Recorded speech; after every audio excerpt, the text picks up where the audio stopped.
Hello, YouTube, and welcome back to another book review from me, your humble host, Logan Albright. And today, I'm reading a classic of classics, one that appears on almost all of the top 10 best novels ever written lists, something I've never read before, something I've seen adaptations of, but never actually read the book, and something which I didn't really have any intention in reading for a very long time. And then about a month ago, I decided, you know what, it's time I read this book. I'm trying to fill in some of my classics, the holes in my classics knowledge. There's a lot of great classic novels that I've never read, and so I'm trying to fill some of those in. And I decided to read Pride and Prejudice by Jane Austen, her second novel. Everybody loves Pride and Prejudice, and especially women love Pride and Prejudice, in my experience. I know a lot of women in my life who speak very, very highly of this book and are extremely gushing with how much they love it. It's one of their favorites, and I have steered clear of Jane Austen for most of my life because I was under the impression that Jane Austen is an author for women. I did another one of these where I read Little Women, and I actually liked it a lot by who wrote Little Women? Louisa May Alcott. And I had read one Jane Austen novel in the past. I'd read Northanger Abbey, because a parody of the Gothic novel style, and I didn't really like it that much. I didn't think it was that great. So I decided to give Pride and Prejudice a try. And while I will say that I don't think I am the target demographic for this book, I did really enjoy it, and it is a great novel, and I understand why everybody likes it so much. So I want to get into it just a little bit. The plot, I want to get into some of the misconceptions people have about it based on the adaptations, because it's a little bit different than the adaptations I've seen of it. Like the Keira Knightley one is a really famous one. But it's a novel of manners. It's sort of a satire. It's often thought of as a romance, and it sort of is, but it's not a romance in the way of melodrama or modern romance novels. There's a romance involved in it, but it's much more tame, I guess. What you would tame is not really the right word, but it's not as melodramatic as what you might see in a romance novel now, or in one of the classic romance novels that are more salacious from the time period.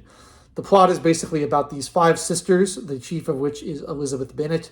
She has 4 other sisters. One of them is older than her, Jane, and the other 3 are younger. And they don't have very much money compared to the people who surround them, although they have servants, which seems like they had plenty of money. And some new people move into the neighborhood. So some men, single gentlemen who have money. And that's very exciting to their mother, because the purpose of all mothers in that time period was to get all their daughters married off to eligible and wealthy gentlemen so that they would have futures for themselves. So there's a lot of gossip. There's a lot of nosing around in other people's business. And in the first half of the book, I wasn't enjoying it that much because I don't really like gossip. I don't really like nosing around in other people's business. I find all this marrying for money fairly unpleasant to my way of thinking about things, although I understand that that's the way the time period was and that women had no other option besides to marry for money pretty much.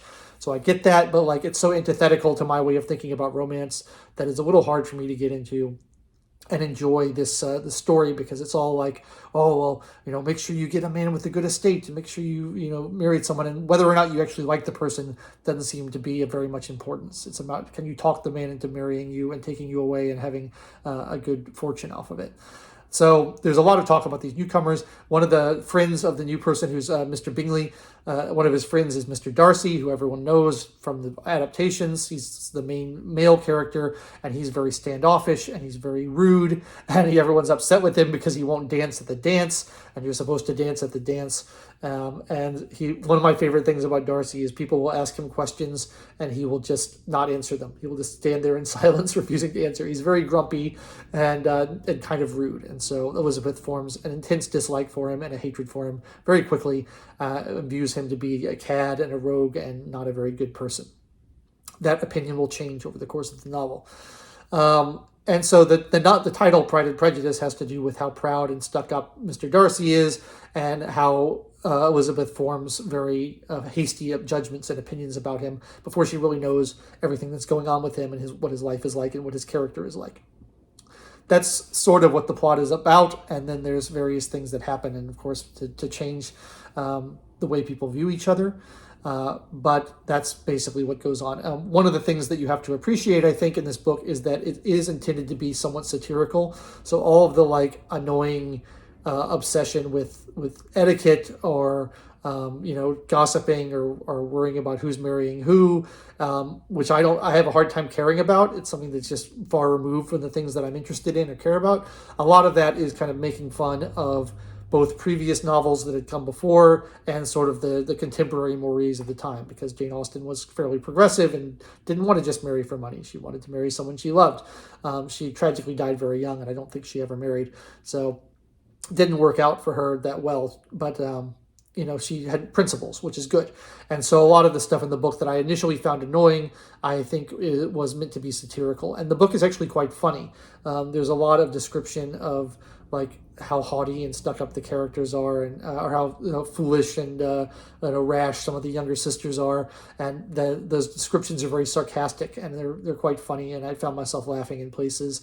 One other thing that surprised me is the sympathy that the author appears to have for the men in the novel to a certain extent.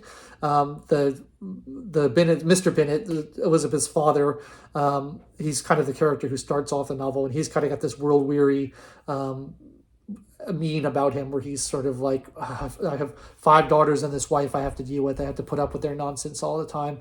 And the author, Jane Austen, seems to be kind of sympathetic with him. She kind of makes fun of the way the women are, how flighty they are, and how obsessed with trifles they are, and seems to have a little bit more sympathy with the male characters, although they get a thrashing as well from the author. So it's a little bit even-handed and balanced. But I thought it was funny, and I thought it was interesting that it wasn't necessarily what I would expect. A lot of things about the novel were not necessarily what I would expect. For example, there's not like this great, passionate romance between Elizabeth and Mr. Darcy, like they sometimes depicted in some of the visual adaptations. It's kind of late in coming in the book when they start to warm up to each other, and it's fairly subdued. It's really not this like modern passionate romance. It's a lot more of the time, and so that's something that I wasn't really expecting, and it's much more focused on kind of the etiquette and the passion of the time, not the passion, but the way that people lived at the time. The divide between rich and poor, even though the main family is not poor by most standards, but they were poor by the standards of their community that they lived in. That divide between rich and poor is really played up, and there's a character, Lady Catherine, who they visit, who's very haughty and stuck up, and is constantly making snide comments about how they live and how she would like to have it done better because she has more money than they do. Very insufferable type character, but there's some humor in that sort of thing where they play around with this idea of the aristocracy, who is just so out of touch with the way that people actually live, which is quite fun.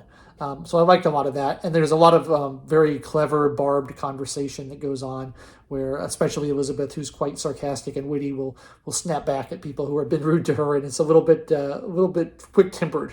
And much to her mother's dismay, she will bite back at people instead of just being meek and bowing her head and saying, "Yes, ma'am, yes, sir." And so that makes her a likable character, because it's always fun to see people who stand up for themselves, and it's fun to see witty conversation. I was actually kind of reminded a little bit of like the novels of Oscar Wilde, because there's just all this very eloquent and very pointed conversation that's said in very polite and very proper ways, but you can tell it's very pointed and barbed, and it's directed to cause offense, and that is very Oscar Wildean, I think. So I enjoyed that. Like I said, I don't think I'm really the target audience for the novel. I think that it's mainly of interest to women rather than men. And like, there's a lot of the stuff in the novel that it was hard for me to care about. I was like, who cares who gets married to who? It doesn't really matter that much, because some of the characters who they're obsessing about who you get married to are not as well developed as Elizabeth and Darcy, so you don't really care about them as much. And those type of preoccupations are just not something that I spend a lot of time thinking about, and it's not something that I care about in novels too much. But I am forced to acknowledge that the novel is very well written. Jane Austen is very clever. Her dialogue is great. Her characters are well drawn. And I think a lot of my complaints about it in the early first half were resolved by the second half, because the satirical nature becomes more clear. The characters stand up for themselves more. A lot of the misunderstandings get cleared up. And they become less focused on really, flighty and trivial, inconsequential things, and become more focused on things that actually matter. So I did enjoy the book a lot. I have the penguin heartcloth cover here, which is nice because it's got notes in the back, which will explain a lot of the contemporary references at the time that might otherwise be lost on a modern audience. So I recommend like Penguin editions for classic books, because it's really nice to have those notes. I've now read enough like 19th and 18th century novels that I don't need too much help, but for people who are new to the genres, you might need a little bit of help. Understanding what some of the references are, because they're talking about technologies that don't exist anymore, professions that don't exist anymore, customs that don't exist anymore. It's nice to have those in the back. But I really did like the book. I think it was a lot of fun. I wouldn't put it as one of my favorite novels of all time, but I'm definitely glad I read it. It was worth reading. And I don't know that I will be in a hurry to get back to Jane Austen anytime soon, but if you are an Austen fan, let me know what your favorite novel of her is. I've heard Emma is quite good, and I've, of course, seen the movie Clueless, which is based on the plot of Emma, so I know something about it. But I'd love to know your thoughts on Pride and Prejudice, especially from the male perspective, if you were a man like me and you would like to let me know what you thought of Pride and Prejudice. I think Brandon Sanderson lists Pride and Prejudice as one of his favorite novels, so it's not just women, but I'm interested to know what you guys think in the comments. And if you like the review, please like the channel, like the video, subscribe to the channel, click the bell for notifications, leave me comments down below, and come back again next week when I will have another book review for you, because I try to upload every Wednesday for you guys. I have maintained a grueling schedule of reading a book every single week. It's not always easy, but I try it because I care about my viewers. Thank you so much for watching. I'll be back again next week. I've been Logan Albright, and I'll catch you later.